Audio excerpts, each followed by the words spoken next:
Hello' গাইছ, আজি আপোনালোকক দেখুৱাব ওলাইছোঁ মোৰ পেহীৰ ল'ৰা অৰ্থাৎ দাদাৰ বিয়াৰ ক্লিপছবিলাক চাওক শেষলৈ।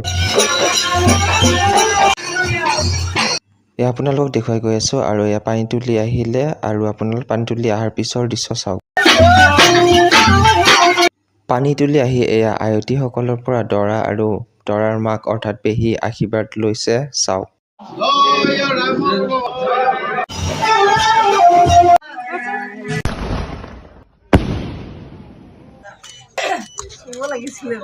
গাইছ, ৰাতি খুব সুন্দৰকৈ বিয়া অনুষ্ঠিত হৈ গ'ল। এয়া দৰা কইনা আদৰাৰ দৃশ্য। মাকে এয়া আঙুঠি লুকুৱাৰ পৰ্ব, পৰম্পৰাগত অসমীয়া বিবাহ। এয়া মাকে খুব সুন্দৰকৈ কইনাক আদৰণি জনাইছে। এয়া কইনা আৰু দৰা দেখুৱাৰ দৃশ্য আপোনালোক দেখুৱাই গৈ আছোঁ। খুব সুন্দৰকৈ বিয়া অনুষ্ঠিত হয়। এয়া লাষ্ট সেৱা লোৱা পৰ্ব। আশা কৰোঁ আপোনালোকে চাই ভাল পালে। হেপী মেৰিড লাইফ দাদা বৌ।